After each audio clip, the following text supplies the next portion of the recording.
அழியும் என் கைகளை கொண்டு அழியாகும் ராஜ்யம் கட்ட பைத்தியமான என்னை தெரிந்தெடுத்தீர். அழியும் என் உதடுகள் கொண்டு அழியாவும் வார்த்தையை சொல்ல எத்தனாய் வாழ்ந்த என்னை தெரிந்தெடுத்தீர். ஆராதி கைகளை உயர்த்தி சொல்லுமா, அதை எண்ணியே வாழ்நாளெல்லாம் உமை மட்டுமே ஆராதிப்பே. அதை எண்ணியே வாழ்நாளெல்லாம் உமை மட்டுமே ஆராதிப்பே. சொல்லுவோம், ஆராதிப்பே ஆராதிப்பே ஆராதிப்பே ஆராதிப்பே ஆராதிப்பே ஆராதிப்பே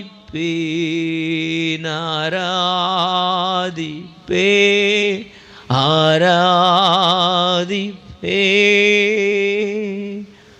அப்படியே ஒரு வார்த்தை சொல்லும், ஆண்டவரே இந்த நாளில் என்னோடு கூட நீர் பேசுவீரா, சரியாய் என் வாழ்வின் வழிகளை சீர்தூக்கி பார்த்து தேவ திட்டத்திற்கு நேராக இந்த அழிவுள்ள உலகத்தில் அழிவில்லாத ராஜ்யத்தை பெற்றுக்கொள்ளத்தக்க அந்த திராணி உள்ளவர்களா எங்களை மாற்றும்படிக்கு உம்முடைய மகிமை நிறைந்த இடத்தில், உம்முடைய மகத்துவம் நிறைந்த இடத்தில் நீர் எங்களை வைத்து ஆசீர்வதிக்கிற தயவுக்காக ஸ்தோத்திரம்.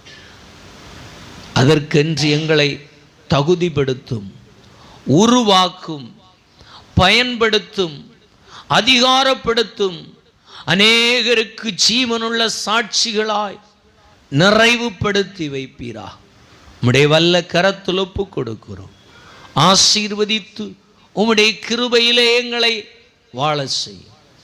இயேசு கிறிஸ்துவின் நாமத்தில் ஜெபிக்கிறோம்.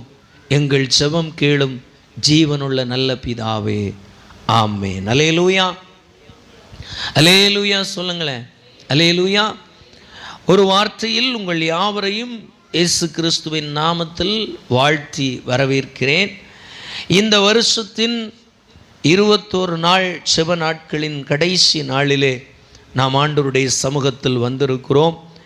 இந்த நாளிலே ஆண்டவருடைய சமூகத்திலே நாம் பெற்றுக்கொள்ள வேண்டிய நல்ல வார்த்தைகளை பெற்றுக்கொள்ளத்தக்கதாக நம்முடைய இருதயத்தை ஒன்று திறந்தவர்களாக கர்த்தரோடு கூட எதிர்பார்ப்போடு கூட நீங்களும் நானும் காத்திருப்போம் என்று சொன்னால் நிச்சயமாகவே அதற்கேற்ற நன்மைகளை, ஆசீர்வாதங்களை, கிருபைகளை நம்முடைய வாழ்க்கையில் கட்டளையிடுவார். அல்லேலூயா, சத்தமாக சொல்லுங்களேன், அல்லேலூயா. இப்பொழுது நாம் கர்த்தருடைய வார்த்தைக்கு நேராக கடந்து செல்லலாம். ஒரு வேத பகுதியை வாசிக்கலாம். நியாயாதிபதிகளின் புஸ்தகம் அதனுடைய 20வது அதிகாரம் 35வது வசனத்தை நாம் திருப்பிக் கொள்ளுவோம். நியாயாதிபதிகளின் புஸ்தகம் பழைய ஏற்பாட்டு புஸ்தகத்திலே நியாயாதிபதிகள் யோசுவாவுக்கு அடுத்த பகுதி, யோசுவாவுக்கு அடுத்த பகுதி. நியாயாதிபதிகளின் புஸ்தகம் 20வது அதிகாரம் அதனுடைய 35வது வசனத்தை ஒரு வாசிக்கலாம்.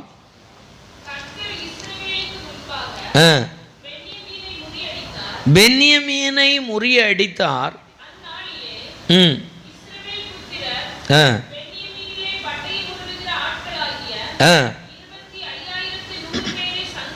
ஆமென், அல்லேலூயா. இந்த நிகழ்வு நம்ம எல்லாருக்கும் புதிது அல்ல. ஆல்ரெடி நம்ம வாசித்திருக்கிறோம், தெரிந்திருக்கிறோம்.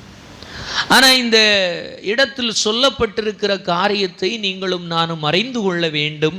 என்ன என்று சொன்னால், இந்த வசனம் அவர்கள் இஸ்ரவேலுக்கு முன்பாக பென்யமீனை முறியடித்தார்கள் என்று சொல்லி அந்த வசனம் சொல்லுகிறது. ஆனால் இந்த பென்யமீனரை ஜெயிக்க முடியாதபடிக்கு, வெற்றி கொள்ள முடியாதபடிக்கு, எதிர்கொள்ள முடியாத அளவிற்கு அவர்கள் மிகவும் பலம் வாய்ந்தவர்களாக, வில் வீரர்களாக காணப்பட்டார்கள். அவர்களை மேற்கொள்ளவோ ஜெயிக்கவோ இஸ்ரவேல் ஜனங்களால் முடியாதபடிக்கு ஒரு பெரிய தோல்வியை கண்டு பல முறை அவர்களுடைய முயற்சிகள் தோல்வி அடைந்து, அதே பென்யமீனருக்கு முன்பு இஸ்ரவேலர் தோற்று போய் நின்றார். அல்லேலூயா. தோற்று போய் நின்ற வேளையிலே மறுபடியுமாய் ஒரு வெற்றியை இங்கே வெற்றி பெற்றதாய் பார்க்கின்றோம். அந்த வேளையில் அவர்கள் கை கொண்ட ஒரு காரியம் என்ன என்று சொன்னால், அவர்கள் ஆண்டவருடைய சமூகத்தில் உபவாசம் பண்ணி சில நாட்கள் காத்திருந்தார்கள். அல்லேலூயா. எதற்காக என்று சொன்னால், என்னுடைய வாழ்க்கையில் நான் தோற்று போன இந்த இடத்தில் நான் கர்த்தரால் வெற்றியை அனுபவிக்க வேண்டும், கர்த்தரால் ஒரு சுதந்திரத்தை அனுபவிக்க வேண்டும், கர்த்தரால் நான் ஒரு விடுதலையை பெற்றாக வேண்டும் என்று சொல்லுகின்ற அந்த தேவையில் இஸ்ரவேலர் தள்ளப்பட்டார்கள். ஆனால் பலத்தினால் முடியாத வெற்றியாயிருந்தது. அல்லேலூயா. அவர்களை காட்டிலும் பென்யமீனருடைய பலன் வில் வீரராக தேறினவர்களாக இருந்தார்கள். ஆனபடினாலே அவர்களை ஜெயிக்க இவர்களால முடியவே இல்லை. அவர்கள் மிகவும் தொலை தூரத்தில் இருந்தே எதிர்த்து வருகின்ற எந்த பலசாலிகளையும் அழித்து போடுகிறதற்கும் தகர்த்து போடுகிறதற்கும் மிகவும் பலம் நிறைந்தவர்களாக பென்யமீனர் காணப்பட்டார்கள். அல்லேலூயா. ஒரு சில முறை முயற்சித்து தோற்று போய் நிற்கின்ற வேளையில் இவர்களை ஜெயிக்க வேண்டும், என்ன செய்வது என்று சொல்லி வழி தெரியவில்லை. இப்போ வழி தெரியாமல் நின்ற இஸ்ரவேல் ஜனங்கள் ஒரு நேரத்தில் சரி ஒரு முடிவு எடுக்கலாம் அப்படின்னு சொல்லி என்ன பண்ணுறாங்க அப்படின்னு சொன்னீங்கன்னா, ஒரு உபவாச நாளை ஏற்படுத்துகிறார்கள். நீங்கள் பார்த்தீங்கன்னா அதனுடைய 44, 45, 46, 47, 48 வசனத்தை வாசிச்சிங்கன்னா ஒரு வாசிக்கலாம்.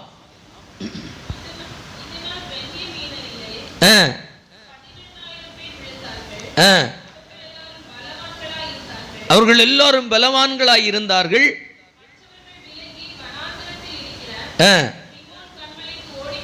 ஓடி போனார்கள்.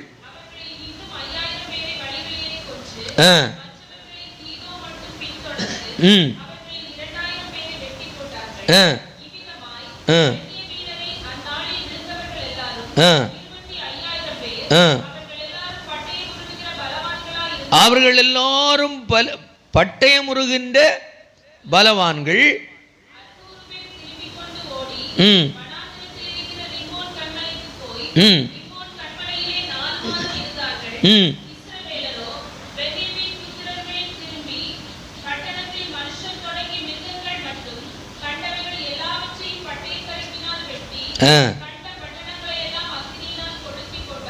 அல்லேலூயா.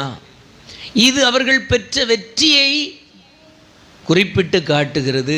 இதற்கு முன்பகுதிகளை நீங்கள் பார்த்தீங்கன்னா இவர்கள் தோற்று போய் நின்ற இடத்தை சரியாக சொல்லுகிறது. அல்லேலூயா. இதே சூழ்நிலைமையில 35வது வசனத்தை வாசிக்கலாம்.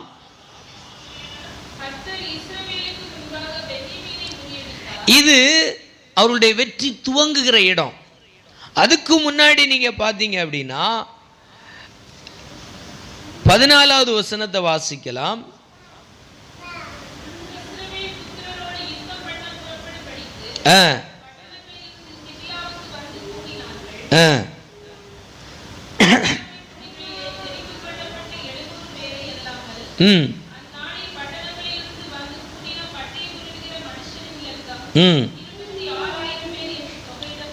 ஆமென், அல்லேலூயா.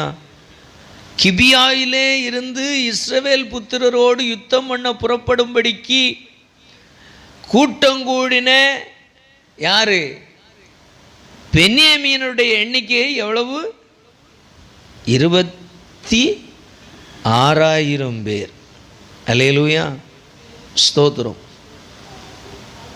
பென்யமீன் கோத்திரத்தை அல்லாமல் இஸ்ரவேலிலே பட்டயம் உருவுகிற மனுஷர் எத்தனை பேர் அப்படின்னா 17வது வசனத்தை வாசிக்கலாம்.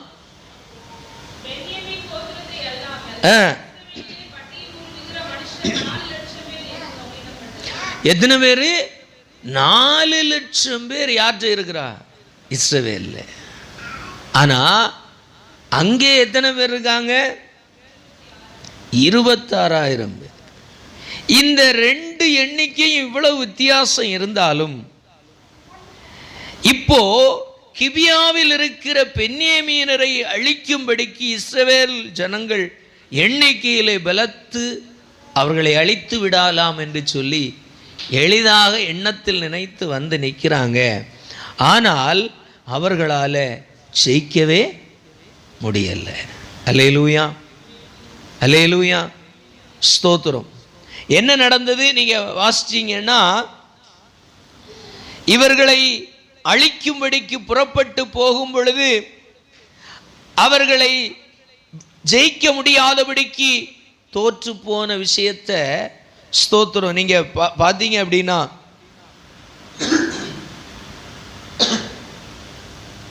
அந்த 1வது வசனத்தை வாசிக்கலாம்.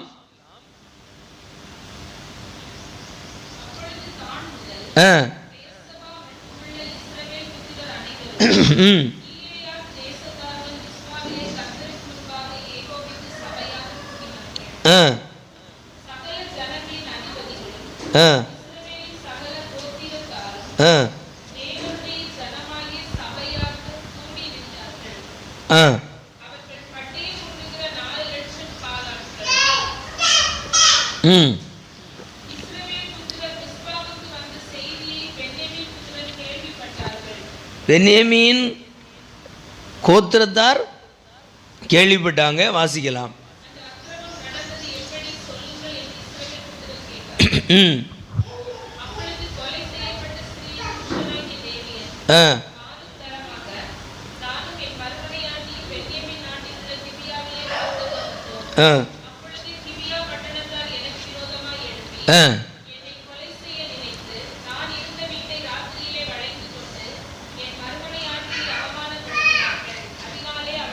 போதும்.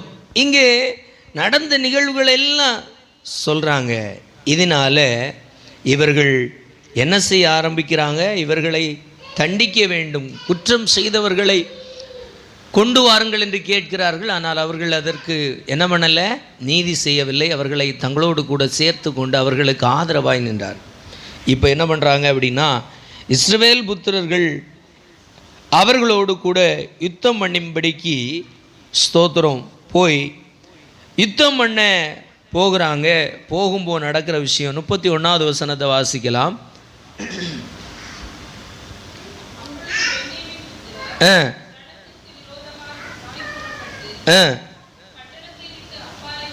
அப்பாலே வந்து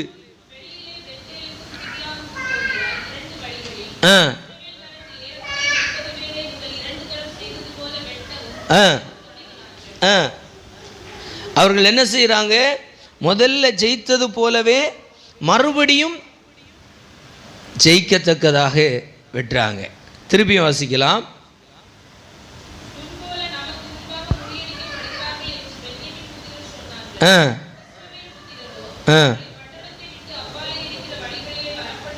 அப்ப நீங்க இங்க பார்க்கணும், முன்னாடி எத்தனை வாட்டி தோத்துருக்காங்க? 2 தரம் தோல்வியை கண்டு இப்போ வெற்றிக்காக 3வது முறை வருகிற சம்பவம். இதுக்கு முந்தைய அதிகாரங்களில் நம்ம பார்க்கும்போது 2 முறை அவர்கள் எப்படி தோற்றார்கள் என்று தெளிவாய் சொல்லுகிறேன். அல்லேலூயா. அப்போ இந்த இடத்துல நான் அது இன்னைக்கு செய்திக்குள்ளே போகிற விஷயம் என்ன அப்படின்னா, ஒரு வெற்றியை அடைவதற்காக இவர்கள் செய்த அந்த வேலை என்ன அப்படின்னு சொன்னால், அவர்கள் இந்த சூழ்நிலைமையிலே கூடி கர்த்தருடைய சமூகத்திலே உட்கார ஆரம்பித்தாங்க.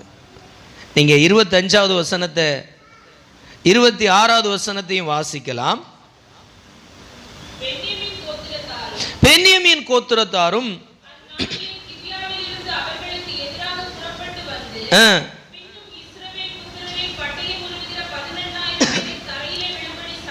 சங்கரித்தார்கள். அப்பொழுது இஸ்ரவேல் புத்திரராகிய சகல ஜனங்களும் புறப்பட்டு தேவனுடைய வீட்டிற்கு போய் கர்த்தருடைய சந்நிதியிலே அழுது தரித்திருந்து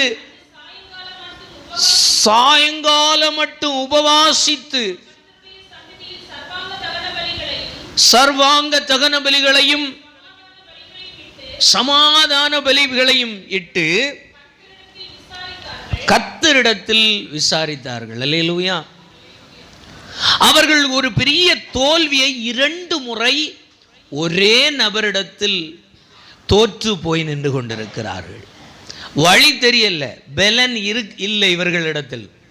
ஜெயிக்கக்கூடிய எண்ணம் இருந்தாலும் ஜெயிக்கக்கூடிய சூழ்நிலை இருந்தாலும் இவர்கள் போய் நின்ற பொழுது எல்லாம் கை கொடுக்காதபடிக்கு ஜெயம் கிடைக்க வேண்டும் என்று சொல்லுகின்ற எதிர்பார்ப்பும் ஜெயித்து விடுவோம் என்று சொல்லுகிற நம்பிக்கை இருந்தும் அவர்களுக்கு அது என்ன செய்யவில்லை, கிடைக்கவில்லை. எளிதாக அவர்கள் அந்த வெற்றியை பெற்றுக்கொள்ள முடியாதபடிக்கு அவர்கள் கொஞ்சமாய் இருந்தாலும் மிக பலவான்களாக, மிகவும் மிகவும் மிகவும் திறமை வாய்ந்தவர்களாக, அவர்களுடைய வல்லமை பலத்திருந்ததினாலே அவர்களை மேற்கொள்ள முடியாதபடிக்கு அவர்கள் சஞ்சலத்தை கண்டார்கள். அல்லேலூயா. 2 முறை அவர்கள் தோற்று போய் அமர்ந்து விட்டார்கள். அல்லேலூயா.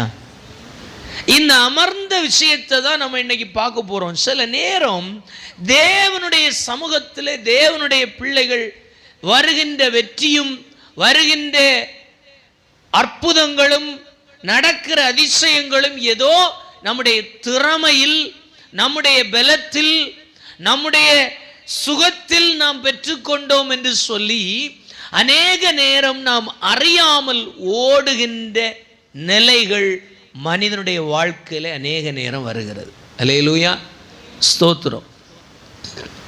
அதே போல தான் இஸ்ரவேல் ஜனங்கள் நினைச்சு போனாங்க, நம்ம எண்ணிக்கை எத்தனை இருக்கு, லட்சங்கள் இருக்கிறோம், அவர்களுக்கு கொஞ்சம் தான் இருக்கு. இந்த எண்ணம் தான் அவங்களுக்கு தாட். போனார்கள். ஆனால் பலத்திருந்தும் ஆள் எண்ணிக்கையில் பெரிதாக இருந்தும் அவர்களால் என்ன செய்ய முடியல, ஜெயிக்க முடியல. காரணம் என்ன அப்படின்னா, ஒன்னே ஒன்று தான், அவர்களோடு கூட தேவன் இல்லை. அல்லேலூயா. அவர்கள் ஜெயிக்க பண்ணும்படிக்கு அவர்களோடு இருக்கின்ற தெய்வம், இதுவரைக்கும் வெற்றியாய் நடத்தி வந்த ஒரு தெய்வம் அவர்களோடு கூட இல்லை. அப்போ அந்த நேரத்தில் அந்த சூழ்நிலைமையிலே அவர்கள் அதை கடைசியாய் தோல்வியின் கடைசியிலே புரிந்து கொண்டு அந்த காரியத்திற்காக வெற்றியை எதிர்பார்த்து கர்த்தரிடத்தில் அவர்கள் அமர்ந்தார்கள். அல்லேலூயா. அப்போ மகத்துவமான மகிமையான தேவனை சில நேரம் விட்டு விடும் பொழுது தேவனுடைய பிள்ளைகளுக்கு நடக்கும்னு நினைக்கிற காரியங்கள் எப்படி மாறிவிடுகிறது, எதிராய் மாறிவிடுகிறது. அல்லேலூயா. ஒரு தேவனை சார்ந்திருக்கிற பிள்ளைக்கு எப்பவுமே வெற்றியா அப்படின்னு கேட்டா இருக்க வாய்ப்பே இல்லை. அல்லேலூயா. அது ஏன் அப்படின்னு சொல்றத மட்டும் சொல்லிட்டு அப்புறம் அடுத்த பகுதிக்கு கடந்து செல்லலாம். ஏன் அப்படின்னா, அநேக நேரம் நாம் ஓடுகின்ற ஓட்டம் தேவ சித்தம் இல்லை. தேவனுடையவர்களாய் இருக்கலாம், தேவன் அழைக்கப்பட்டு அந்த அழைப்பில் இருக்கிறவர்களாய் இருக்கலாம். ஆனால் நாம் ஓடுகிற ஓட்டம், நாம் பயணிக்கிற பயணம் அந்த ஓட்டத்தில் இல்லாமல் மாறிவிடுகிறது. காரணம் என்ன? நாம் அழிவுள்ள உலகத்தில், பாவம் நிறைந்த உலகத்தில், அசுத்தம் நிறைந்த உலகத்தில், பாவத்தினால் சிக்குண்ட உலகத்தில், இஷ்டம் போல மனிதனுக்கு தோன்றின மரண வழிகளிலே பயணிக்கின்ற இந்த உலகத்தில் நாம் வாழ்ந்து கொண்டிருக்கிறோம். அல்லேலூயா. ஆண்டவருக்கா ஓடணும்னு விருப்பம் இருக்கலாம், ஆண்டவருக்கா நிற்கணும்னு நம்முடைய செயல்பாடுகள் இருக்கலாம். ஆனால் அந்த ஓட்டத்தில் ஓட முடியாதபடி நமக்குள்ளே ஒரு பெரிய வல்லமை, நமக்குள்ளே ஒரு பெரிய தடையாக ஒரு பெரிய அழிவுக்குரிய பிசாசின் வெடிமருந்து சின்னதா அவன் உள்ள வச்சிருக்கிறான். அல்லேலூயா. அதனாலே தேவனுடைய நோக்கத்தை நிறைவேற்றும்படிக்கு நம்முடைய சிந்தனைகள் எப்பவும் அவருடைய சிந்தை போலவே இருப்பது இல்லை. அப்படி மாறும் பொழுது நாம் தேவனுடையவர்களை போல பாவித்து நம்ம தேவனுடைய வழியில தான் நடக்கிறோம் என்று சொல்லுகின்ற ஒரு மாய்மாலமான நம்முடைய புத்தி நமக்கு ஒரு வஞ்சகமான வழியை நமக்கு அநேக நேரம் காட்டி விடுகிறது. அல்லேலூயா. எப்ப தெரியும் அப்படின்னா, நான் ஜெயித்து விடுவேன் என்று சொல்லி நினைத்து அதிலே தோல்வியை சந்திக்கும் பொழுது தான் ஐயோ நாம் இது தேவனுடைய சித்தத்தில் போல வந்ததில்லை என்று சொல்லுகின்ற நிலைமையில் தள்ளப்படுவோம். அல்லேலூயா. அப்படி நம்முடைய வாழ்க்கை தள்ளப்படும்போ அவைகளிலே ஒரு தேவனுடைய பிள்ளை வெற்றி பெற வேண்டுமானா அங்கிருந்தும் தேவன் தூக்குவார், ஜெயிக்க பண்ணுவார், மகத்துவமான வெற்றியை கொடுப்பார் என்பதை நீங்களும் நானும் மறக்கக்கூடாது. அல்லேலூயா. தோல்வி, அந்த பிசாசு கொடுக்கின்ற மரணம், ஒரு பெரிய வலி, இவைகள் எதுவும் தேவனுடைய பிள்ளைகளுக்கு நிரந்தரமானது அல்ல. அப்படி வரும் பொழுது தேவன் மறுபடியும் வெற்றியை கொடுக்க நம்ம என்ன செய்ய முடியும் அப்படின்னா, தேவ சமூகத்தில் உட்கார்ந்தா ஸ்தோத்திரம், அதில் மறுபடியும் நமக்கு வெற்றியை கொடுக்க அவர் போதுமானவர். அல்லேலூயா. அப்படின்னா ஒரு வார்த்தையில் சொன்னால், சரியான தேவ சமூகத்தில் உபவாசத்தோடு நாம் ஆண்டவரிடத்தில் கிட்டி வருவோம் என்று சொன்னால் அந்த உபவாசம் நம்முடைய வாழ்க்கையில் ஒரு பெரிய வெற்றியை கொண்டு வரும். சத்தமா சொல்லுங்களேன். அல்லேலூயா.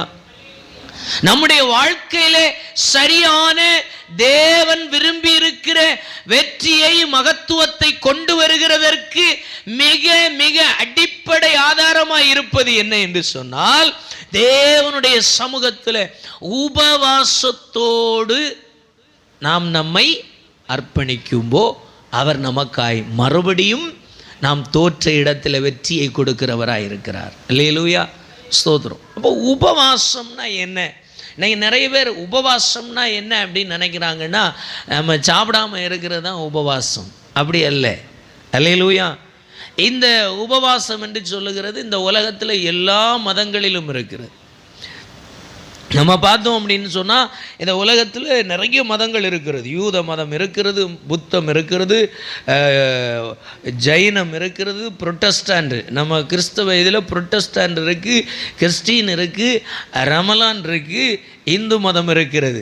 இதில் எல்லாவற்றிலும் இந்த முறை இருக்கிறது. ஆனால் வேறுபட்ட விதத்தில் இருக்கிறது. எப்படி இருக்குது? ஸ்தோத்திரம். இந்து மதத்தில் மாதத்துக்கு 2 நாள் அவர்கள் விரதம் இருக்கிற வழக்கம் இருக்கிறது. அதுபோல் ஸ்தோத்திர நவராத்திரி அப்படின்னு சொல்கிறதுல 9 நாள் இருக்குது. சிவராத்திரி அப்படின்னு சொல்கிற ஒரு நாளில் 1 நாள் இருக்கிறது. இப்படியெல்லாம் கணக்கு பார்த்தா சராசரியாக அவர்கள் விரதம் இருக்கிற நாள் 120 நாட்கள். 365 நாளில் கிட்டத்தட்ட 120 நாட்கள் விரதம் இருக்கிறார்கள். ஆனால் அந்த உபவாசம், விரதம் இல்லை நோன்பு இவைகள் எதுவும் ஸ்தோத்திரம் கட்டாயம் அல்ல. நல்லா புரிந்து கொள்ளும், கட்டாயம் அல்ல. இது தனிப்பட்ட மனுஷனுடைய தனிப்பட்ட விருப்பம் கொண்ட ஒன்று அல்லாம கட்டாயம் அல்ல. அதுவும் தெளிவாக புரிந்து கொள்ளணும். அதே போல் இஸ்லாத்தில் பார்த்தீங்க அப்படின்னு சொன்னால் அதுக்கு எந்த குறிப்பிட்ட வருஷத்துக்கெல்லாம் நிறைய இல்லை. ஆனால் வருஷத்தில் ஸ்தோத்திரம் 20லேருந்து 30 நாள் குறிப்பிட்டு அவர்களுக்கு இருக்கிற ஒரு முறைமை இருக்குது. அல்லேலூயா, ஸ்தோத்திரம். ஆனால் அந்த ரம்சான், அந்த ரமலான் பண்டிகை போது ஒரு நாள் கண்டிப்பாக எல்லோரும் பண்ணியே ஆக வேண்டும் என்று சொல்லுகிற கட்டாயம் அவர்களுக்கு அந்த ஒரு நாளுக்கு மட்டும் இருக்குது. மற்ற மாதிரி வருஷத்துக்கு கிட்டத்தட்ட 20லேருந்து 40 அந்த நாட்களுக்குள்ளே வந்து விடுகிறது. அல்லேலூயா. அதே போல கிறிஸ்தவம் எப்படி யோசிக்குது அப்படின்னா, நம்ம கிறிஸ்தவம் அந்த நம்ம கிறிஸ்து மரணம் அடைந்த அந்த நாட்கள் என்ன சொல்லுவோம்? நடைமுறையில் மைண்டில் வரல. என்ன நாள் சொல்லுவோம்? துக்க நாட்கள். அது என்ன சொல்லுவோம்? ஆர்சியில் தான் அந்த வார்த்தை கரெக்டாக. அது இல்லை, நம்ம பண்டிகை ஆர்சியில் சொல்லக்கூடிய அந்த வார்த்தை அது என்ன அப்படின்னா, சாம்பல் புதனுக்கு முன்னே அந்த 21 நாள் வழிபாடு என்ன, லெந்த் டேஸ் என்று சொல்லுகின்ற நாட்கள் ஸ்தோத்திரம் ஒரு 40 நாள் ஓடுது. அதுக்கப்புறம் ஒரு குட் ஃப்ரைடே வருது இல்லை, துக்க வெள்ளி, அந்த நாளில் கண்டிப்பாக சிலர் எடுக்கிறாங்க. அதுக்கப்புறம் சாம்பல் புதன் கம்பல்சரியாக எடுக்கிற வழக்கம் உண்டு. மற்ற இதெல்லாம் அவங்களுக்கு விஷயம் இல்லை. அப்போ கிறிஸ்தவத்துக்கு அப்படின்னு சொல்கிறது எதில் தான் வரும்? மற்ற எல்லாத்துலேயும் வராது. ஆர்சி அது மட்டும்தான் அந்த பாரம்பரியம் கட்டமைப்பு உண்டு. வருஷத்தில் 40 நாள் கம்பல்சரி, அந்த சாம்பல் புதன் கம்பல்சரி, அந்த புனித வெள்ளி கம்பல்சரி. அப்போது கிட்டத்தட்ட 41-45 நாளுக்கிட்ட வருது. இதை தாண்டி அவர்கள் வருஷத்துக்கு எல்லாத்தையும் கணக்கு பார்த்து சொன்னால் அவர்கள் கிட்டத்தட்ட ஒரு 80 நாளுக்கிட்ட வருஷம் அவங்களுடைய தனிப்பட்ட விதத்தில் எடுக்கிறதெல்லாம் கணக்கு பார்த்தா கிட்டத்தட்ட ஒரு 80 நாட்கள் வரைக்கும், 120 நாள் வரைக்கும் வருது. 80 முதல் 120 நாள். அடுத்து புரொட்டஸ்டாண்ட் அப்படின்னா நம்ம இருக்கிறதும் இதில் தான் இருக்கும். பெந்தைகோஸ்தே அனுபவங்களில் புரொட்டஸ்டாண்ட். இதுக்கு எதுவுமே கட்டாயம் இல்லை. குறிப்பிட்ட உபவாசம் எதில்? ஜீரோயிலிருந்து தொடங்கி ஸ்தோத்திரம் எதுவுமே இல்லை. ஆனால் அவர்களுடைய தனிப்பட்ட விருப்பத்தின்படி எடுக்கிறாங்களா அப்படின்னா 3 அவர்களுக்கு 1 நாள் உண்டு, 3 நாள் உண்டு, 7 நாட்கள் உண்டு, 9 நாட்கள் உண்டு, 41 நாட்கள் உண்டு. இதெல்லாம் கிட்டத்தட்ட எடுக்கிறாங்க அப்படின்னு சொன்னால் கிட்டத்தட்ட நம்ம இந்து மக்கள் எடுக்கிறது போல் 120 நாட்கள் சொல்ல முடியல, அந்த லிஸ்ட் அளவு வந்துடும். ஆனால் இது என்ன இல்லை, கட்டாயம் அல்ல. புத்த மதம் என்ன சொல்லுது அப்படின்னா வருஷத்துக்கு 48 நாள் எடுப்பாங்க. யூத மதம் என்ன சொல்லுதுன்னா, ஸ்தோத்திரம், யூத மதம் சொல்லுகின்ற விஷயம் ஒரே ஒரு நாள் மட்டும்தான் கம்பல்சரி. மீதமுள்ள எல்லாமே சின்ன சின்னதாக எடுப்பாங்க. அல்லேலூயா. ஜைன மதம் என்ன சொல்லுது அப்படின்னா ஆண்டுக்கு கடுமையான நாட்கள் உபவாசமாக அவங்க இருக்கிறது 8 முதல் 10 நாட்கள், ஆண்டுக்கு கிட்டத்தட்ட 100 நாட்களுக்கிட்ட வருது. அல்லேலூயா. இது மதங்கள் சார்ந்து ஒரு பாரம்பரியமாய் வைக்கப்பட்டிருக்கின்ற ஒன்று. ஆனால் இது எதுவும் தனிப்பட்ட மனிதனுடைய வெற்றியை தேவனோடு கூட இருந்து ஒரு மனிதன் அதை கடைபிடிக்க, தேவனோடு கூட இருந்து அவன் அதை சாதிக்க வேண்டுகின்ற ஒரு இடத்துக்கு தான் இதெல்லாம் வைக்கப்பட்டிருக்கு. ஆனால் இது எதுவும் கட்டாயம் அல்ல.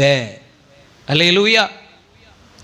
அப்போ இங்கே இந்த உபவாசம் என்று சொல்லுகின்ற ஒன்றை தன்னுடைய தோல்வியில் வெற்றியை பெறுவதற்காக இஸ்ரவேல் ஜனங்கள் பயன்படுத்தினார்கள். அவர்கள் தேவனுடைய சமூகத்தில் ஒரு நாள் காத்திருக்க ஒப்பு கொடுத்தார்கள். அல்லேலூயா. அப்ப இந்த உபவாசத்தில் என்ன அவர்கள் செய்தார்கள் என்று சொன்ன விஷயத்தை நம்ம அறிந்து கொள்ள வேண்டும். அதில் மிக முக்கியமான விஷயம் 26வது வசனத்தை வாசிக்கலாம். நியாயாதிபதிகளின் புஸ்தகம் 20வது அதிகாரம் 26வது வசனம். அப்பொழுது இஸ்ரவேல் புத்திரராகிய ஜனங்கள் சேர்ந்து புறப்பட்டு தேவனுடைய வீடாகிய ஆலயத்தில் போய் அங்கே கர்த்தருடைய சமூகம், அப்படின்னா கர்த்தருக்கு முன்பாக அழுது தரித்திருந்து சாயங்காலம் மட்டும், ஒரு நாள் மட்டும் அவர்கள் உபவாசித்தார்கள். அல்லேலூயா, அல்லேலூயா. இங்க தான் நிறைய பேர் தப்பு பண்றாங்க. உபவாசம் உபவாசம் உபவாசம் என்று சொல்லிவிட்டு அந்த உபவாசத்தில் சாப்பிடாம போய் உட்கார்ந்திருக்கிறதுனாலே நான் கேட்டா சொல்லுவாங்க, நான் உபவாச கூட்டத்துக்கு போயிட்டு வர்றேன். அல்லேலூயா. உபவாச கூட்டத்தில் போய் நான் ஜெபிக்கிறதுனால என் பிரச்சனை தீரும், என் போராட்டம் தீரும், என்னுடைய தோல்வி வெற்றியா மாறும் அப்படின்னு சொல்லி நினைக்கிறார்கள். அல்லேலூயா. அது தவறு. அல்லேலூயா. ஏன் இந்த வசனம் அவர்கள் ஒரு நாள் முழுக்க தேவ சமூகத்தில் இருந்ததை உபவாசம் என்று சொல்லுகிறது என்று சொன்னால், அந்த வார்த்தையினுடைய அர்த்தம் ஆண்டவரோடு கூட ஒரு நாள் முழுவதும் செலவழித்தார்கள். அல்லேலூயா. சத்தமா சொல்லுங்களேன். அல்லேலூயா. ஒரு நாள் முழுவதும் தன்னுடைய வேலையை ஒதுக்கிவிட்டு, தன்னுடைய காரியங்களை எல்லாம் ஒதுக்கி வைத்துவிட்டு, தன்னுடைய அலுவல்கள் எல்லாவற்றையும் ஒதுக்கி வைத்துவிட்டு தேவனுடைய சமூகத்தில் ஆண்டவருக்கு முன்பாக உட்கார்ந்து அவர்களும் ஆண்டவருமாக இணைந்து மாறி மாறி ஒரு பேச்சுவார்த்தை உண்டு பண்ணாங்க. அல்லேலூயா. ஸ்தோத்திரம். தேவனுக்கு முன்னாடி உட்கார்ந்து ஒரு நாள் முழுவதும் அவர்களும் தேவனும் மாறி மாறி சம்பாஷணை நடக்கிறது. அந்த சம்பவங்கள் எல்லாவற்றையும் உள்ளடக்கி தான் இந்த வார்த்தை என்ன சொல்லுது? ஒரு நாள் மட்டும் உபவாசித்தார்கள். சத்தமா சொல்லுங்க. ஒரு நாள் மட்டும். சத்தமா சொல்லுங்களேன். ஒரு நாள் மட்டும் தேவனிடத்தில் உபவாசமாயிருந்தார்கள். அப்படின்னா இதுல சாப்பாடு வராது. நீங்க சாப்பிடுறீங்க சாப்பிடல, அது ரெண்டாவது விஷயம்.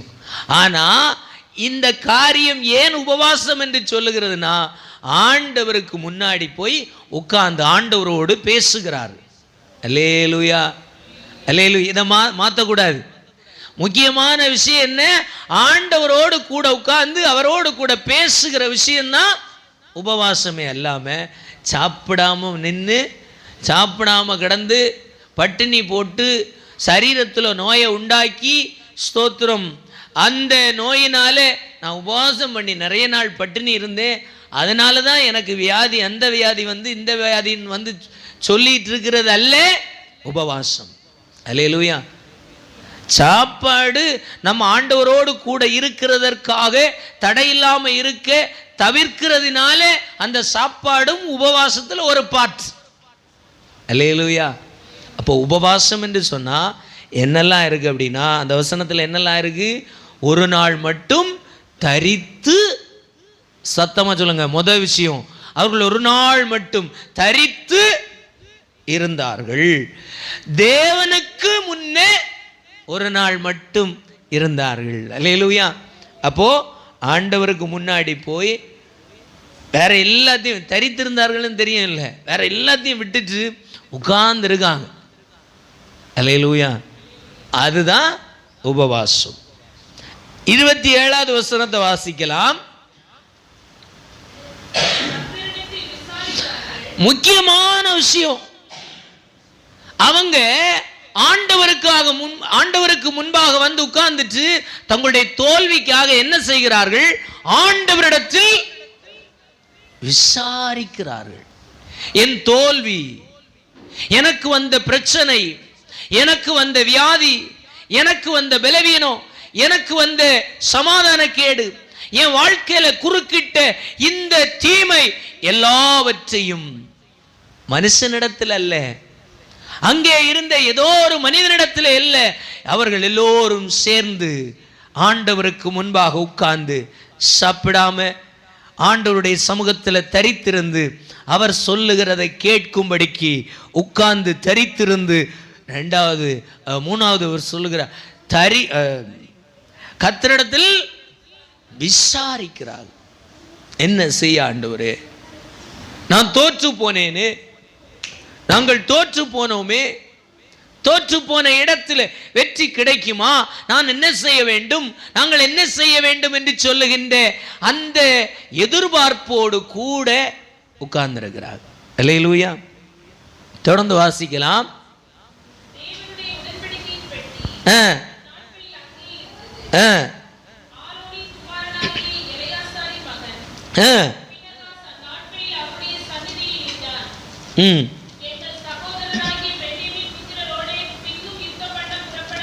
இருபத்தாழாவது வசனம் தானா?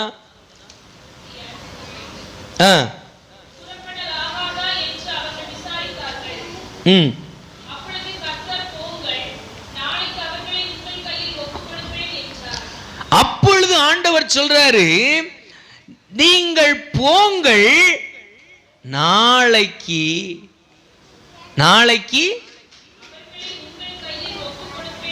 அவர்களை உங்கள் கைக்கு ஒப்பு கொடுப்பேன். அப்போ இதுவரைக்கும் 2 முறை பலத்தினால போய் யுத்தம் பண்ண போனப்போ தோற்று போனார்கள். ஆள்பலம் இருந்தது, எல்லாம் இருந்துச்சு. ஆனால் ஆண்டவருடைய சித்தம் இருக்கவில்லை, ஆண்டவருடைய விருப்பம் இருக்கவில்லை, ஆண்டவருடைய பிரசன்னம் இருக்கவில்லை, ஆண்டவருடைய கிரியைகள் இருக்கவில்லை. எனவே போய் நின்ற பொழுது தன்னுடைய சித்தம் நிறைவேற முடியாதபடிக்கு தோற்று போனார்கள். அல்லேலூயா. இன்றைக்கு அநேக நேரம் தேவனுடைய பிள்ளைகள் தோல்வியை சந்திக்கிறதற்கு மிக முக்கியமான காரணம் இப்படிதான். நம்ம ஆல்ரெடி ஆண்டவரை அறிந்து விட்டோம், ஆண்டவருடைய வழியில தான் போகிறோம் என்று சொல்லி அறியாமையினாலே மறுபடியும் ஆண்டவருடைய பிள்ளைகள் என்று சொல்லுகின்ற பெயராலே அவருக்கு விருப்பமில்லாத வழிகளிலே பயணித்து அங்கே போய் நின்று கொண்டு ஜெயத்தை எதிர்பார்த்து நிற்கிற இடத்திலே தோற்று போய் நிற்கிறோம். அல்லேலூயா, அல்லேலூயா. அப்படி தோற்று போகின்ற இடத்துல ஆண்டவருடைய பிள்ளைகள் ஆகிய இஸ்ரவேல் ஜனங்கள் நின்று கொண்டிருந்த பொழுது அந்த நேரத்தில் அவர்கள் செய்த ஒரு மிகப்பெரிய சரியான ஒரு வழி, கர்த்தரிடத்தில் உபவாசமாய் மாறினார்கள். அல்லேலூயா. சாப்பிடாம இருக்கிற மட்டும் உபவாசம் இல்லை, சாப்பிடாம இருக்கிறது உபவாசத்தின் ஒரு பகுதி. அடுத்த பகுதி என்ன? தரித்திருக்க வேண்டும், அதற்கு ஒரு கால நிர்ணயம் இருக்க வேண்டும். மூன்றாவதாக அவர்கள் என்ன இருந்தாங்க? ஒரு நாள் மட்டும் தேவ சமூகத்தில் இருந்தார்கள். மூன்றாவது, அந்த உபவாசத்தில் கர்த்தரிடத்தில் அந்த காரியத்தை குறித்த விசாரணை இருக்க வேண்டும். அல்லேலூயா. நான்காவது, அந்த உபவாசத்தை முடிச்சு நீங்க போகும்போ 5வது விஷயம் நமக்கு இருக்கணும். என்ன இருக்கணும்? கர்த்தரிடத்திலிருந்து அதிலே என்ன செய்ய வேண்டும் என்று சொல்லுகின்ற பதில் இருக்க வேண்டும். சத்தமா சொல்லுங்களேன். அல்லேலூயா. என்னெல்லாம் இருக்கணும்? 1, தன்னுடைய உணவை, நேரத்தை எல்லாவற்றையும் கொடுத்து விலக்கி வைக்க வேண்டும். அல்லேலூயா. உணவு, நேரம் எல்லாவற்றையும் அவருக்காக கொடுக்கணும். 2வது, அந்த குறிப்பிட்ட நேரத்தில் தரித்திருந்தாக வேண்டும் அவரோடு கூட. 3வதாக, அதுக்கு ஒரு நாள் நிர்ணயம் இருக்க வேண்டும். 1 நாளா, 3 நாளா, 7 நாளா, இல்லை 9 நாளா 21 நாளான்னு சொல்லுகின்ற குறிப்பிட்ட நாட்கள் ஒதுக்கியாக வேண்டும். பிரச்சனைக்கு ஏற்றா போல நாள் மாறும். அல்லேலூயா, ஸ்தோத்திரம். நான்காவதாக, அப்படி உபவாசம் பண்ணுகின்ற நாட்கள் முடியும்போ நாம் கர்த்தரிடத்தில் விசாரணை செய்தே ஆக வேண்டும். கர்த்தரிடத்திலிருந்து வார்த்தையை பெற்றுக்கொண்டே ஆக வேண்டும். நான்காவது, கர்த்தரிடத்தில் விசாரித்து அறிய வேண்டும். 5வது, அந்த காரியத்தில் என்ன செய்ய வேண்டும் என்பதை தெளிவாய் கர்த்தரிடத்திலிருந்து பெற்றுக்கொள்ள வேண்டும். இந்த 5 காரியங்களும் உள்ளடக்கியது தான் உபவாசம். அல்லேலூயா. ஏதோ சாப்பிடாம நான் உபவாசம்னு சொல்லிட்டு இருக்கிறதுனால மாற்றம் வராது. அல்லேலூயா. இந்த உபவாச கூட்டங்களுக்கு பஞ்சமே கிடையாது. ஒவ்வொரு நாளும் கண்ணை மூடி திறக்கும்போ நோட்டீஸ் வந்துக்கிட்டே இருக்கு. நாங்கள் 21 நாள் வைக்குவோம். அல்லேலூயா. எதுக்காக வைக்கிறீங்க? அவங்க சொல்றதெல்லாம் என்ன அப்படின்னா, 21 நாள் எங்கள் சபையில் உபவாச ஜெபம் வைத்தோம், நிறைய பேர் வந்தாங்க. அல்லேலூயா. எங்க சபையில் நடந்ததில் நாங்கள் 1000கணக்கான பேர் கலந்து கொண்டோம். அதுக்காக அல்ல உபவாசம், ஆள் சேர்ப்பதற்காக. நாங்கள் இவ்வளவு பேர் இருக்கிறோம் என்பதற்காக, காட்டுவதற்காக அல்ல உபவாசம். மாறாக உபவாசத்தின் முக்கியத்துவம் நேரத்தையும் காலத்தையும் கர்த்தருக்கு ஒப்பு கொடுத்து அவரிடத்தில் அமர்கின்ற எல்லாவற்றையும், ஆகாரம் எல்லாவற்றையும் ஒதுக்கி வைக்கின்ற மிகப்பெரிய விஷயம் ஒன்று இருக்கு. 2வது, அந்த நேரத்தை ஒதுக்கினது மட்டுமல்ல, அவரோடு கூட தரித்திருக்க வேண்டும். 3வதாக, ஸ்தோத்திரம், தரித்திருக்கிறது மட்டுமல்ல, நாள் குறிப்பிட வேண்டும். 1 நாளா, 2 நாளா, 3 நாளா, 5 நாளா, 7 நாளா, 21 நாளான்னு சொல்லி திட்டமான நாள் குறிப்பு வேணும். அல்லேலூயா, ஸ்தோத்திரம். 4வது, ஸ்தோத்திரம், 4வது என்ன வேணும்?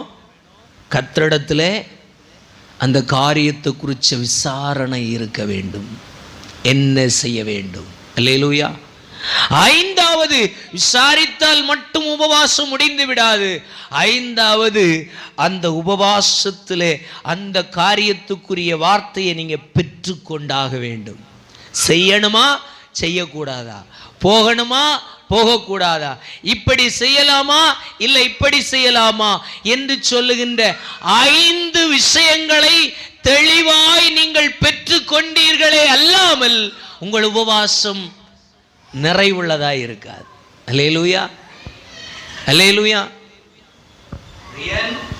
அடி தருவோம் பாருங்க.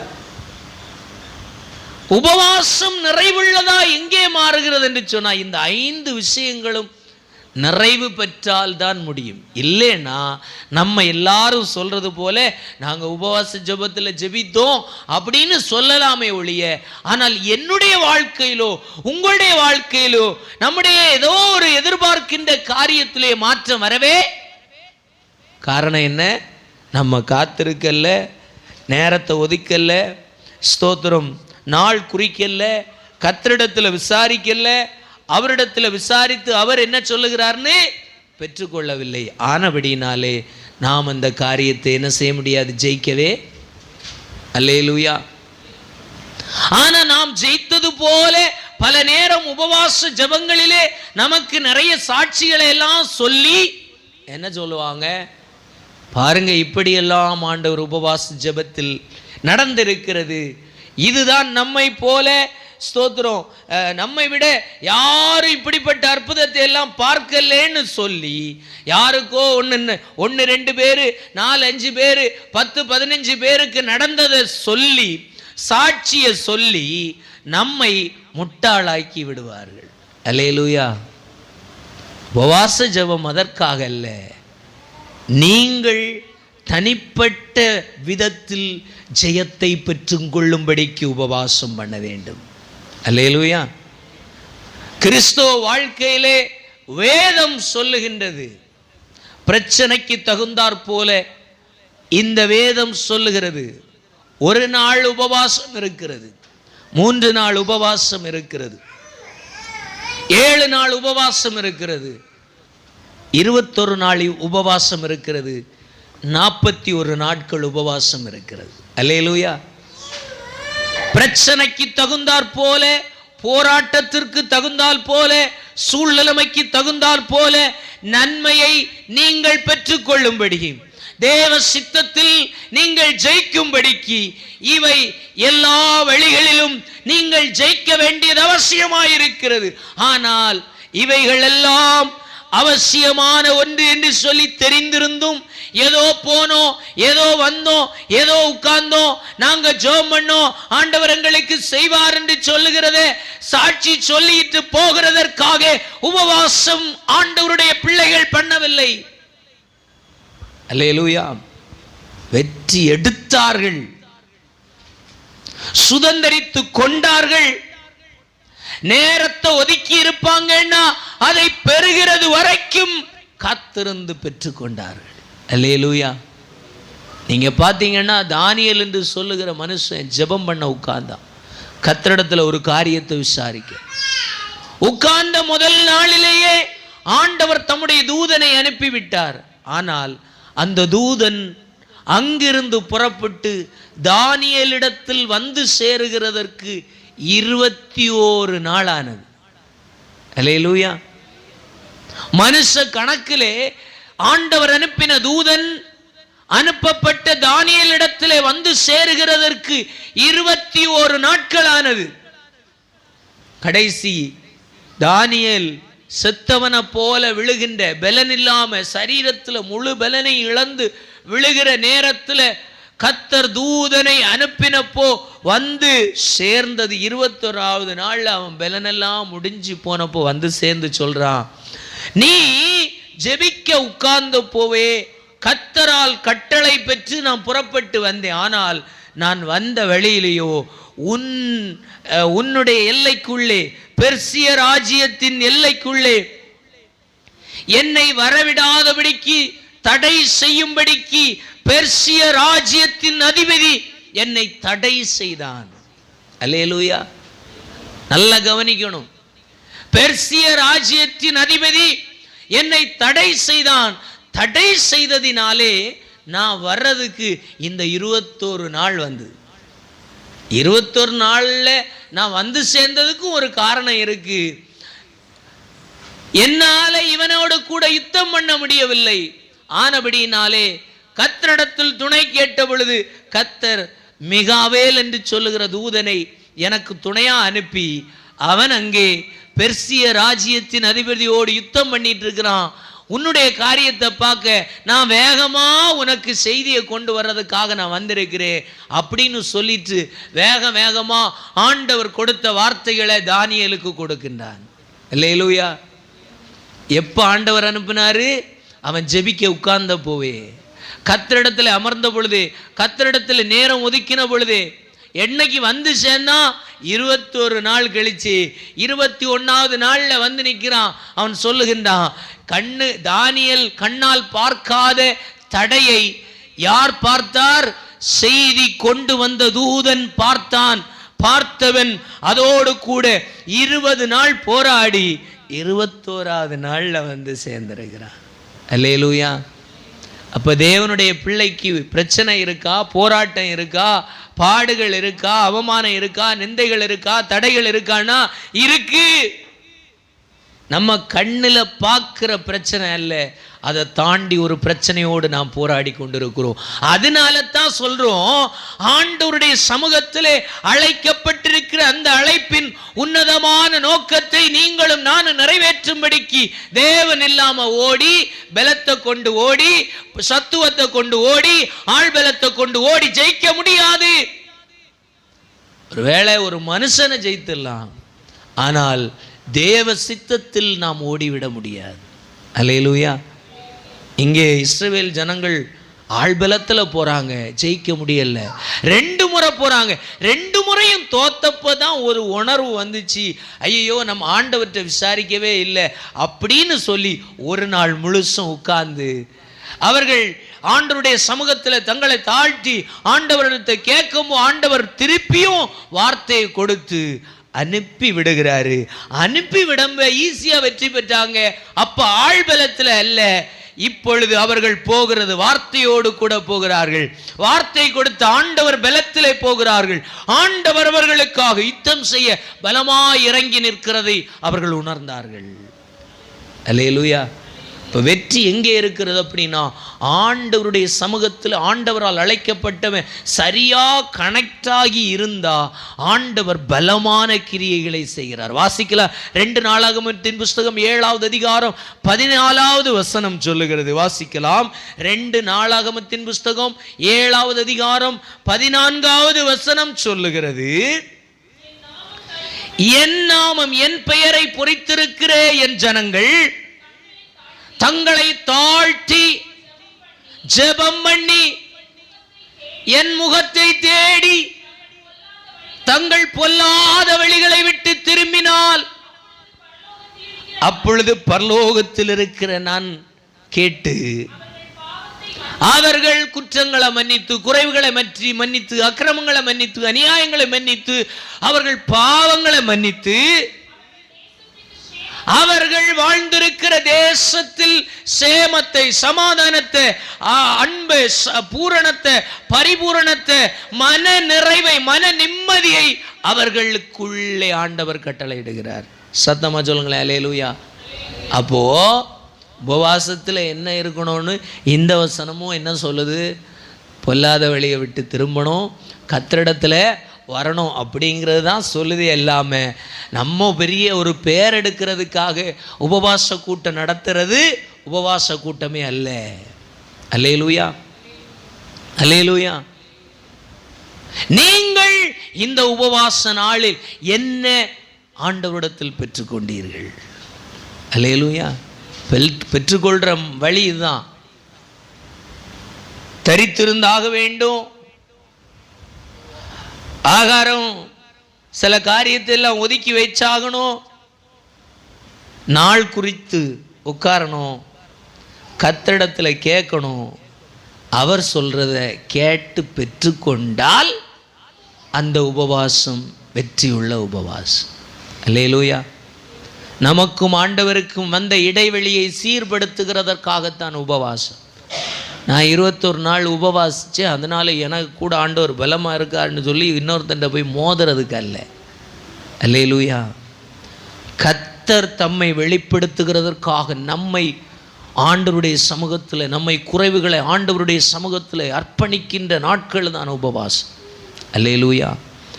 இன்றைக்கு அநேக நேரம் இவைகளை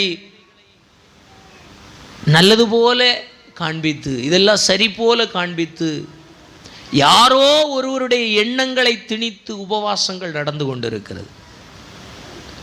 அதை நிறுத்துங்கள். அல்லேலூயா, அல்லேலூயா.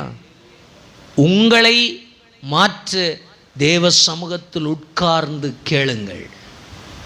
உங்களை நீங்கள் தேவன் விரும்புகிறபடி மாற்றும் பொழுது உங்களுக்காக அவர் செய்கிற காரியம் பயங்கரமாக இருக்கும்.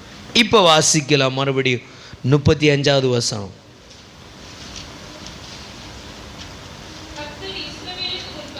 கர்த்தர் இஸ்ரவேலுக்கு முன்பாக பென்யமீனை முறியடித்தார். அந்நாளிலே இஸ்ரவேல் புத்திரர் பென்யமீனிலே பட்டயம் உருவுகிற 25,100 பேரை அல்லேலூயா சங்காரம் பண்ணினார். அல்லேலூயா. எதனால? ஒரு நாள் காத்திருப்பு, ஒரு நாள் ஜெபம், ஒரு நாள் ஆண்டவருடைய சமூகத்தில் ஒதுக்கி வச்சு, ஒரு நாள் கர்த்தரிடத்தில் விசாரித்து, ஒரு நாள் கர்த்தரிடத்தில் பெற்றுக்கொண்ட வார்த்தையை கொண்டு போனப்போ தேவனுடைய பிள்ளை என்று சொல்லுகிற முத்திரையோடு, அடையாளத்தோடு, அதிகாரத்தோடு, வல்லமையோடு, பலத்தோடு போய் நின்ற இந்த இஸ்ரவேல் ஜனத்துக்கு முன்பு இதுவரைக்கும் பலத்தில் போராடி வெற்றி கண்ட பென்யமீனால நிற்க முடியாத அளவிற்கு முறியடிக்கப்பட்டு போனார்கள். பட்டயம் உருவுகின்ற, பட்டயத்தினால் வெற்றி கொள்ளுகின்ற 25,100 பேரை இமை பொழுதுல ஜெயிக்க முடியாத அதே ஜனத்தை ஜெயிக்கும்படிக்கு ஆண்டவர் காரியத்தை மாறுதலாய் முடிய பண்ணினார். அல்லேலூயா.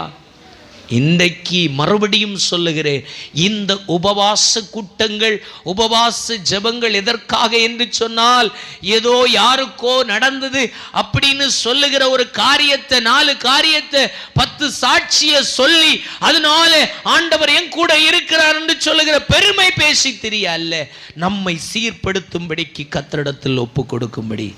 அல்லேலூயா. நம்மை சீர்படுத்தும்படி, நம்மை சீர்படுத்துகிறதினால் நம்மோடு கூட இருக்கிற தேவனால் செய்யப்படும் மகத்துவமான கிரியைகளை தேசம் காணும்படிக்கு ஆண்டவர் சொன்னார்லவா, நீங்களோ சும்மா இருப்பீர்கள், நான் ஜெயித்து யுத்தம் பண்ணி யுத்தத்தினால் வருகிற வெற்றியை உங்கள் பெயருக்கு மகிமை உண்டாக பண்ணுவேன் என்று சொன்ன மகிமையான வார்த்தைகளை நிறைவேற்றும்படிக்கு வைக்கப்பட்டிருக்கிற ஒரு பெரிய ஆயுதம்தான் தேவனுடைய பிள்ளைகளுக்கு உபவாசம். அல்லேலூயா. இந்த உபவாச நாளில், இந்த உபவாச நாட்களின் கடைசி நாளில் நீங்கள் புரிந்து கொள்ள வேண்டும், உங்கள் வாழ்க்கையின் வெற்றி உங்கள் கையில் தான். அல்லேலூயா. சத்தமாக சொல்லுங்களேன், உங்கள் வாழ்க்கையின் வெற்றி உங்கள் கையில் தான், இன்னொருவர் கையில் இல்லை. எதையோ யாரையோ சொல்லுகிறதெல்லாம் கேட்டுட்டு எனக்கு வெற்றி வரும் என்று சொல்லி எதிர்பார்த்து காத்திருப்பீர்கள் என்று சொன்னா இல்லை. ஆண்டவர் சொல்லி இருக்கிறார், இயேசு கிறிஸ்துவே சொல்லி இருக்கிறார், இந்த உலகத்தில் மனிதர்களோடு மட்டுமல்ல, துரைத்தனங்களோடு, அதிகாரங்களோடு, அந்தகார லோகாதிபதிய வல்லமைகளோடு உங்களுக்கும் எனக்கும் போராட்டம் உண்டு. அல்லேலூயா.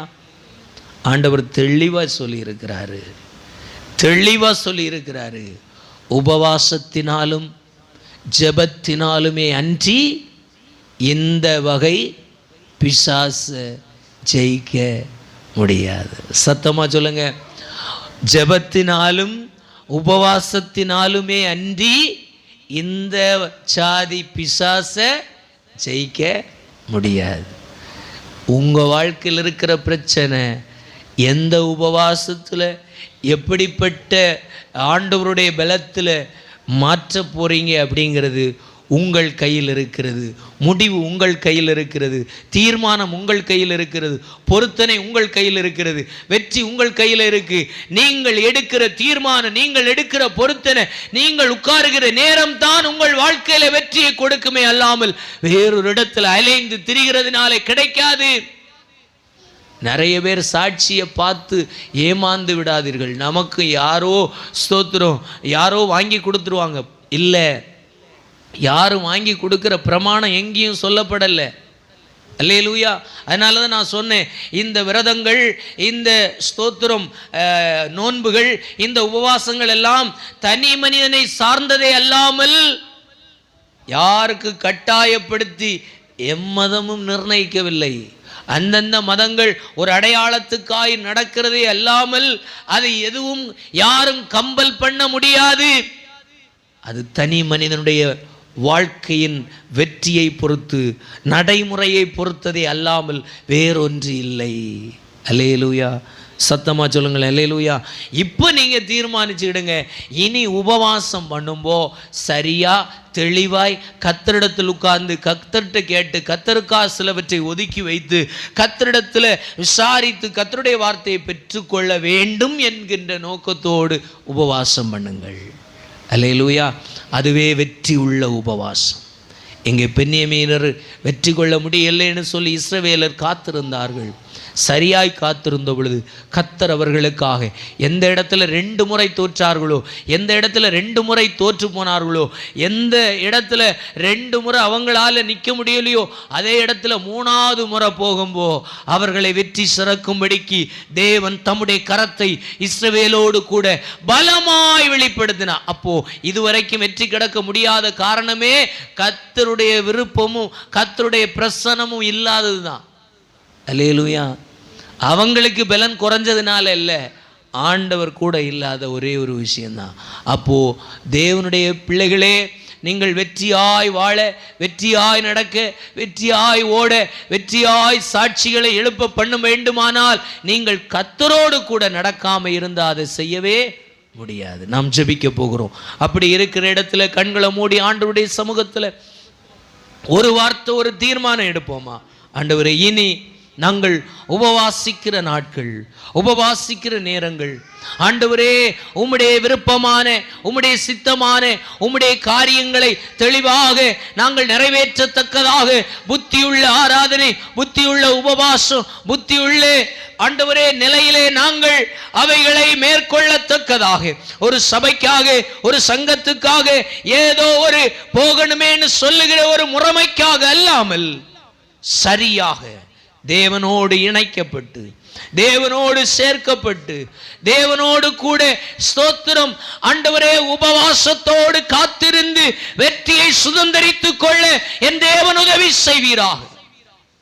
சம்பூர்ணமான நம்முடைய கிருபை ஆளுகை செய்யட்டும். உபவாசங்களை குறித்து அறியாமை அநேகம் இருக்கிறது. அவைகளில் எல்லாம் சரியான அறிவு, சரியான போதம், ஒரு சரியான ஆண்டவரே உணர்வு, சரியான வழிநடத்துதல், சரியான வழிகாட்டல் ஆண்டவரே இவ்விடத்தில் இருக்கிற ஒவ்வொரு பிள்ளைகளுக்கும் உண்டாகட்டும். இந்த வார்த்தைகளை கவனிக்கிற ஒவ்வொரு பிள்ளைகளுக்கும் வாழ்க்கையிலே அதை நீர் அனுபவமாக்கி கொடுங்க. அதனால பெரிய வெற்றியை பார்க்கட்டும். இன்றைக்கு எந்த இடத்துல எல்லாம் தோற்று போய் நிற்கிறார்களோ, எந்த இடத்துல எல்லாம் இயலாமையில் நின்று கொண்டிருக்கிறார்களோ, எந்த இடத்துல எல்லாம் கவலையோடு நின்று கொண்டிருக்கிறார்களோ, அத்தனை இடங்களும் இந்த பகல் வேளையில இவர்களுக்கு வெற்றியாய் மாற என் ஆண்டவர் இந்த உபவாசத்தோடு ஆண்டவரோடு கூட இணைந்து ஆண்டவரே வெற்றியை பெற்றுக்கொள்ள நீர் வழிகாட்டுவீராக, நீர் கரம் பிடித்துக் கொள்ளுவீரா. உடைய வல்ல கரத்தில் ஒப்பு கொடுக்கிறோம் அப்பா. ஆசீர்வதித்து உம்முடைய கிருபையில நடத்துங்க. உம்முடைய மகிமை வெளிப்படட்டும். இயேசு கிறிஸ்துவின் நாமத்தில் ஜெபிக்கிறோம். எங்கள் ஜெபம் கேளும் ஜீவனுள்ள நல்ல பிதா.